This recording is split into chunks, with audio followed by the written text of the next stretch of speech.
Hi everyone, welcome back to another scrapbook video and welcome to another month of For the Love of Crafting and Sharing. So today or this month, okay, let me talk about a little bit what I'm doing first and then I'll talk about what the challenge is this month because there's a little more to it this month. So you can see that sketch that is on the screen right now and I am following this sketch a little bit. I like the sketch, but I had this birthday collection, which by the way is an awesome collection. I will leave links below to this collection. This is by Doodlebug and I believe it's called Party Time. And they also have a girl type collection that is a birthday one, very similar. And I think it's called Hey Cupcake. So anyways, I'll leave links to both of those below if you are interested. I had this collection on my desk and I have been wanting to do, I've just been so inspired. I love this collection so much. One of the things I might have mentioned in another video was that I'm really trying to hold off not buying another package of this, the 12 by 12s, or at least some more of these 12 by 12s. And this is kind of a good example of where I would want to have two of those pieces because I'm going to take that sketch and make it a 2-page layout. The photos that I had on my desk are birthday ones, and I had 4 smaller sized photos, and then I also had a 5 by 7. So you will see how I make it work for this sketch. One of the things I'm going to do here is I'm going to cut these strips wrong. So I cut these strips to the wrong size, and you can see on the sketch I have all my measurements kind of to the side of what I want to cut everything. But one thing you might also notice is there's a bunch of layers on that sketch. So I think there's at least, looks like about 4-ish layers of different pattern papers. So I'm going to play around with that, but I'm really going to take this sketch and do my own thing with it. So I want to encourage again to not stress about sketches if you worry too much about sketches. So where it comes to needing another, where it would be nice to have more of the 12 by 12 full sheets is here. Normally I would spread, I cut this kind of grid. It's like a rainbowy grid. It has all the birthday colors or the colors in from the pattern papers in the collection. It's really pretty, and normally I would cut that to spread because I think it's like 9 inches tall is what I cut it to, 9 or 9.5, I can't remember. But normally I would have it go both the left and right hand page. But instead this time I decide I'm gonna try to make it work. My original plan was I was going to take that kind of confetti type paper and layer it behind some of that grid paper so it would kind of follow the sketch a little more. But I ended up cutting that confetti paper the wrong way. So if I wanted to layer it behind the grid paper, I would have had to put the confetti in the wrong direction going sideways, and I didn't like that. So all I ended up doing was putting it here, and I decided to continue, which I really like this and I need to try this more. And this will also help when it comes to not purchasing more of the same pattern paper, which I'm going to talk about in another video. So I'm not going to get into that too much here. So what I did was I just kind of put it there and kind of eyeballed where I wanted it to end, and I'm going to start gluing everything down. And I did ink on my edges with my black ink. So now let me talk while I'm gluing things down. You can kind of see. Oh, the other thing that I did change, by the way, you might have noticed, is they had the 2 strips along the bottom. And I made mine into banners just for fun. I kind of thought it went to the party theme along with the party theme. So I did do that as well. And you're going to see here as well, I'm going to take these blue strips that I accidentally cut to the wrong size, and I am going to play around with them to make them, like, see if I can make them look like layers behind all these other pattern papers, but it's not going to work out. So the way I took the sketch, I don't have as many layers, but the layout still turned out really cute. I think this is a great sketch to follow. So this month, what we are doing is kind of celebrating, I guess I would say, the Scraproom group. So now this is a kit club. I'm going to be honest, I don't know a lot about this kit club. I do know that they are a monthly kit club, and what I think it is that you get like a sampling of supplies from a bunch of different companies. So instead of like a normal kit club where you get a bunch of stuff that all coordinates together. For the scrap room, you get a bunch of different stuff. I hope that makes sense. But Nicole Bingaman, who is basically, her and Grace run this monthly hop that we do. Nicole got together with the owner from the scrap room and is working with her, and you guys can actually enter to win a prize for this month. So I thought that was really cool. I am not part of the Scraproom group, but one of the cool things is, and I will have a link below, so to win the prize, you do unfortunately have to go to Facebook and I think comment on one of the Facebook posts for the Scraproom. But the cool thing is you don't have to be a kit member to join their Facebook group. And they do these different challenges. You'll see as you go to all the other videos the ladies are making this month. Oh, I'm so sorry. Dang it. You will see as you go to each one of the videos that everybody's going to be doing different challenges. Some of us are doing the same sketch.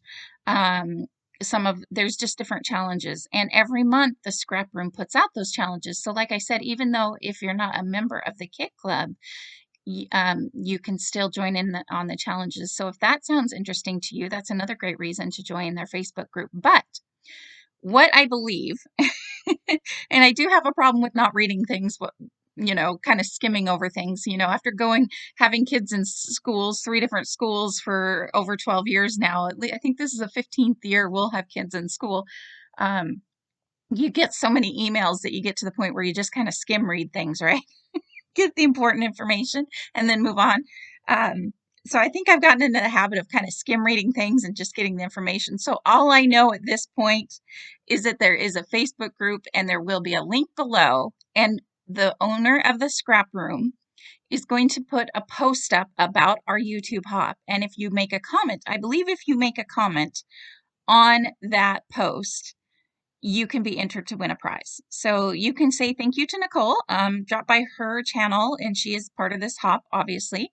Yeah, just give her a little shout out and say thanks for putting this together for us this month. And, let Rochelle know. I think it's Rochelle is the owner of the Scrap Room's Kit Club's name, but forgive me if I'm wrong about that. But I thought it was pretty cool. You guys can be entered to win a prize this month. I have no idea what the prize is, and I don't really know much other than that. Like I said, I probably should have paid more attention, but I didn't. Anyways, so the layout, you can see I've added the 4 photos on one side, just like the single page sketch, but on the other side, it was perfect because now I have this 5x7 photo, and I really feel like this 5x7 photo, which is the one I wanted to have the most attention drawn to it because, that's why I printed it in 5x7. But a lot of times with my kids, if you guys know, a lot of you are viewers of mine or whatever, subscribers. So you know that when I do birthdays, I have my kids hold up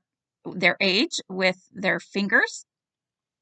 So I usually print that in a 5x7 because I like that to be like the main photo. And doing this sketch this way really helped this photo stand out a lot. And I really like how that worked. So the other thing I'm going to point out, I did do some of these pictures for a Scrapbook Live that I did for my little scrapbook store. Great store. That is another great place to purchase supplies. The only thing I ask is if you've never shopped with her before and you go buy something from her or need something from her, please let her know Heather Balzer sent you, or Heather B.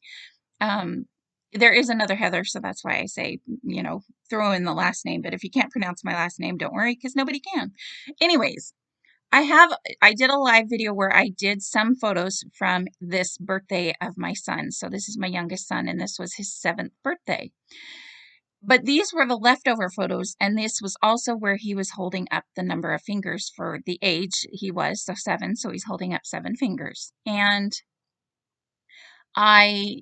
So I'm basically, what I did was, if you've also been following me, I like to do the faux chipboard thing that I also learned from Nicole. So thank you to Nicole for that as well. But I made the number 7. So I just took my number dies. And again, I'm so excited about my alphabet and number dies because here I am using them again. I just used the alphabet dies on a layout, and now I'm using the number dies. And I believe this number die, if you're curious, I want to say it came from close to my heart. I don't know if it's still available, but they had an alphabet set out, and then after the alphabet came out, I believe they added the numbers. So I want to say these are by close to my heart if you want to know about the numbers. But what I did was I just cut it out of 3 times of scrap cardstock, just plain old white cardstock, and then I took a teeny tiny blue scrap, which I'm surprised it even fit, and I did the number, or the number 7 out of blue. So the blue pattern paper from this collection, and I'm loving it. You guys know I'm really into the alphabet and number dies lately, and just using my dies and things like that, and using up my alphabet stickers. You guys will be proud of me because I believe Doodlebug is releasing some new alphabet in all their colors that I love, and I'm not going to buy it. At this point, I'm planning to not buy any. I can't promise that I won't, but I don't think I will because I have enough alphabet stickers, and you guys know I'm on a spending freeze for that. So I might need you guys to keep me in line and not let me buy any. The other thing Doodlebug has been doing is making journaling, like one side of their 12 by 12 papers, excuse me, is like all journaling blocks, which is where that journaling box came from. My whole point to talking about the number 7, by the way, was that was basically going to be my title because I already did the other page of his birthday and we called it The King is 7 or something like that. And it tells more of the story of the birthday and whatever. But I put that big journaling block there, and I just felt like it finished the left-hand side so well that I just didn't even hesitate. I glued it down right away.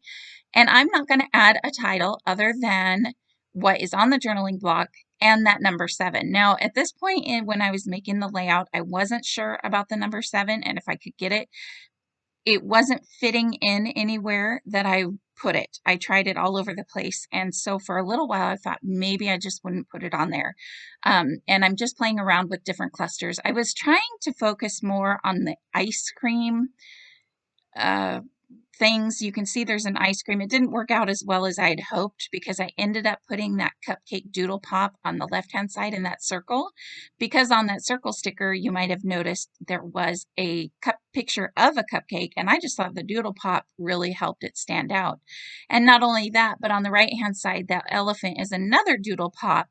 And when I use one doodle pop on a page, because they have so much dimension, I like to try to add them all around the page. I tried to add a third one in the top middle cluster, but they were too big and it wasn't working out. So anyways, so I ended up going with the cupcakes, but there I am going to add some of the ice cream pieces, and I wanted to focus on the ice cream parts of the collection because you can see in one of the pictures we have the candles in the ice cream. Instead of putting candles in cake, we put it in ice cream because he doesn't like cake, so that's what we had for our kids. My kids get to choose what they want for dessert on their birthdays and dinner and stuff. So he just wanted ice cream because he didn't like cake. So I think that sticker I just put down by this number 7 says ice cream as well. So I did decide I liked the number 7 there. I actually, watching the video, I think I kind of liked it over by the elephant, but oh well.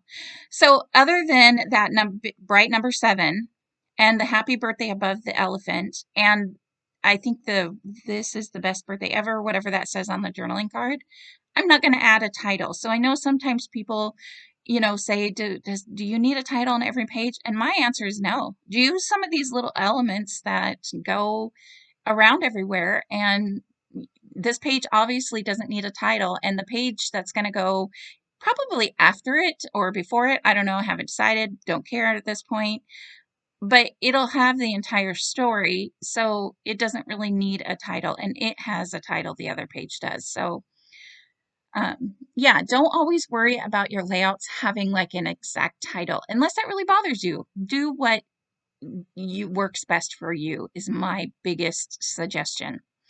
So anyways, going through, you can see I played around a lot. Another thing that I did that you might notice, I added a bird. I added a bird to the top middle cluster and over by the elephant. And I love the birds. I added them. Again, they don't have anything to do with this birthday party. My son doesn't love birds nearly as much as me, but I'm the one scrapbooking it, and I'm the one I'm enjoying the process of the scrapbooking, and that's how I am able to add the birds, even though they have nothing to do with the birthday party. So again, just another way to try to break out of, the norm. I did look for a third bird to put on the very left-hand side, but I wanted one that was facing into the layout, and they didn't have one on this sticker sheet, or at least maybe I'd already used it, but I couldn't find one. So I added another little cluster here by the large 5x7 photo because I felt like it really needed one.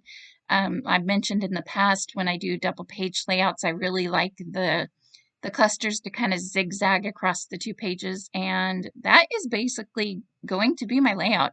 I'm going to go a little crazy with the stars and the confetti. I've been having a lot of fun with this collection, using up all these confetti pieces because they just make it look like it's a big party, and I really enjoy that part of it. So I want to encourage you to follow the links below to watch all the other videos that the other ladies are making. And then also, if you are able, check out that Facebook. There's going to be a link to the Facebook group below for the scrap room. Tell her we said hi. Tell her Nicole sent you. All that fun stuff. And I hope you guys are enjoying the hop and enjoying these videos. It'll be really fun. I'm excited to see what everybody does with all the different challenges, and hopefully you guys will start playing along with their challenges as well. So here's a couple close-ups. You can see all the confetti pieces that I just literally spread everywhere. But look how fun it is. So again, don't forget, I'll have links to these collections below too as well. So thank you for joining me again, and I will see you next month. I have no idea what the theme is then, but we'll find out. All right, everyone. Bye.